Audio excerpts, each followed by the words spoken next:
So I was born in 1938, and because I had pneumonia for 1 year, my doctor in Michigan said that I wouldn't survive a second year.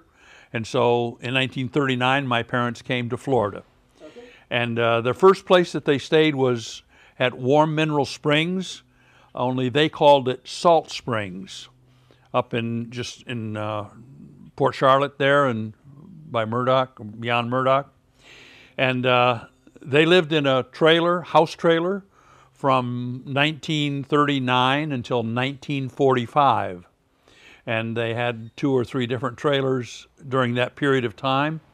And they either would park at Salt Springs with other people, or they would come down towards just this south of Murdoch. And we stayed at some people's farm by the name of Martin. They lived right where Lowe's Lumberyard is located now in Port Charlotte. There were some large trees. They had a farm there, and they grew sugar cane and had an orange grove. And on the curve right there, just a little north of that, about where the chicken place is, on that curve, there was a gentleman there by the name of Denston, who used to sell mice to laboratories and so forth. And they were good friends of the Martins and the Denstons. And so each year they would come down and park there, and we would stay from November until March. And in March, my parents went back to Michigan, where my father was an onion farmer. And we would grow our crops, and then in the fall we would head to Florida. So I came to Florida every year except one. There was 1 year during the war when we couldn't my dad couldn't get tires.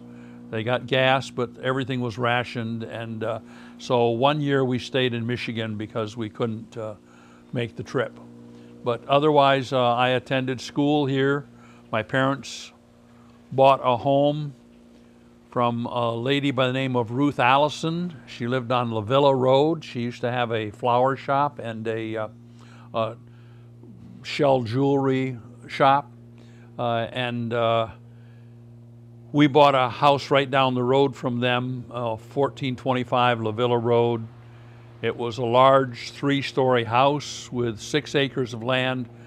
And my dad paid $6,000 for the land and the house. And that home was my parents' home until my mother died. And it was recently sold, or I should say, but 10 years ago it was sold, and it is still standing. I attended school at the elementary school, which is on Taylor Road. That school no longer exists. It's burned down. And in the 5th grade, I went to the 3-story building on Cooper Street. That was 5th through 12th grade at that time. And remember that the junior high was on the 2nd floor, and the senior high was mostly on the basement, or the ground floor and the 3rd floor. Also, there was a library on the 3rd floor. The most important room in that 3-story building was, of course, the cafeteria, and they had excellent lunches there. And we used to see full-length movies sometimes in the auditorium. I graduated, actually I did not come to Florida my senior year. And the reason that I didn't come my senior year was because I would always start school in Michigan, and then transfer to Florida, and then transfer in March back to Michigan again. And my senior year, I started chemistry, which was a required course for me to graduate. And they didn't teach chemistry at Charlotte High School that year because they only had enough students to fill a chemistry and a physics class every other year. So 1 year they would teach chemistry, the next year they would teach physics. And in 1955-56, they were teaching physics, which I had already taken in the 11th grade. And so I stayed with my grandmother in Michigan and graduated in 1956 from Plainwell High School. I went to college for 2 years in Chicago at a Bible college, and then I graduated from Western Michigan University in 1960. I met my wife, Pat. She lived down the street from me, from my grandmother's house. Didn't know her at that time, but my third year in college, when I went to Western Michigan University, I got to know her, and we got married my senior year in college. She worked for Gibson Guitar Factory in Kalamazoo, and we had an apartment, and I graduated in 1960. Got a job teaching school in Battle Creek, Michigan for 5 years. Then I went to Michigan State, got my master's degree under an NDEA grant, and then taught school for 5 more years in Otsego, Michigan. When I completed the Otsego classes, I decided to begin work on a doctoral degree in California. I went to Los Angeles with my family. At that time, I had my wife and 3 children, Tim, Vicki, Tim, and Ted. And we sold everything in Michigan. We went out to California to begin work on my doctoral degree, but that did not work out, and I only stayed 6 months. And in 1971, I came to Florida and got a job teaching at Charlotte High School with some of my former teachers. Charlie June was one of my teachers. Mrs. Kinsey, Elsie Kinsey was one of my teachers, and Mrs. Webb was one of my elementary teachers, and Mr. Darcy was a shop teacher, and Mr. Lawless was a coach. I taught some of the first classes that Edison Community College taught on the Charlotte campus. The first class I taught was general psychology, and it was held at the junior high building. And then the following year we went to Sunnydale Plaza, and I taught for Edison Community College for about 20 years in the evenings. In 2000, I retired from Charlotte High School and from Edison Community College and came out here to Shell Creek and built a house. And now I've sold that, and I'm living here in this double wide. And it's been a wonderful, wonderful period of time. The major changes, of course, is the population, because at the time I attended school here, there were only like 23, 24 people in the entire class, and that was all of Charlotte County. And now we have 3 high schools graduating over 300 apiece, so there's like from 23 to 900, and that's from 1956 to 2020. So that's one of the big changes. Of course, the roads, when I came in 1971 with my family, we had bumper stickers which said 4-lane 41, because 41 was still a 2-lane street or highway back in 1971. So that's one of the biggest changes. Of course, Punta Gorda Isles did not exist. The streets in Punta Gorda were mostly brick.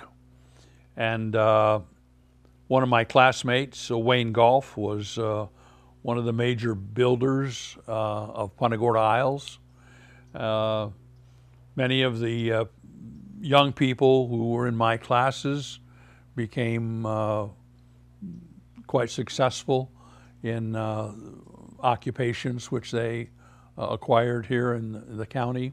Shell Creek is now the water supply for Punta Gorda, and at the time I was here as a child, Alligator Creek was the water supply for Punta Gorda, and Shell Creek did not have a dam on it. This is Gilchrist Park. All right. This is on the north end of which was the Collier Bridge. Oh, yep.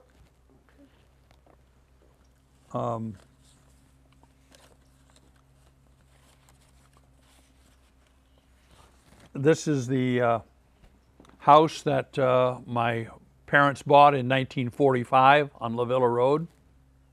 Okay. Another view of the same house. All right. The house was remodeled, and today it looks like that, and it's still standing at 1425 La Villa Road. This is a picture of the house trailer that we lived in at Warm Mineral Springs, or Salt Springs as we called it. Okay. This is that house, the same house on La Villa Road. That's myself and my sister Carolyn. That's me teaching at Edison Community College at Sunnydale Plaza.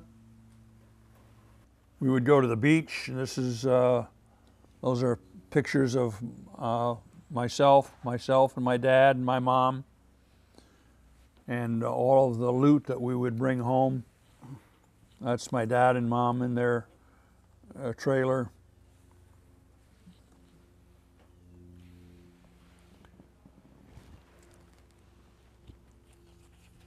This is my dad with one of those Blue Jays. Now, this one is interesting because notice that all the woods and so forth that was around Warm Mineral Springs, that's my mom and my sister and myself. This is the diving board. Again, notice the background there, all the brush and so forth. Now it's all cleaned off and it's just looks like a little pond in the center. I don't know if that's me coming out of the water. You swim there for a nickel a day, and now you pay $20 to get in. There was a caretaker for Warm Mineral Springs back in 1941. He was the caretaker, and that is the alligator that he pulled out of the springs. Wow. And you notice back there, they used to swim with the alligators. This is what Punta Gorda looked like when I was in high school. It had that sign. I always liked that. These were coconut trees, and we used to pick up coconuts along the highway. This is Shell Creek. That's the banyan tree in Punta Gorda. There's looking at the Baron Collier Bridge from Gilchrist Park. Of course, the trailer park was very popular.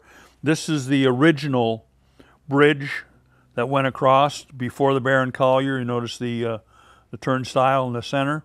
This building you'll recognize down in Punta Gorda on Marion Avenue. Oh, yeah. Because they rebuilt it. This is the same building. The big draw was the hotel. This is a postcard that my mother sent in 1956. This is the school that burned, the elementary school that burned. The courthouse. There's the boat ramp there in Lashley Park now. Okay. There were a couple boats parked there. This was a wildlife park that was on the south side of Punta Gorda.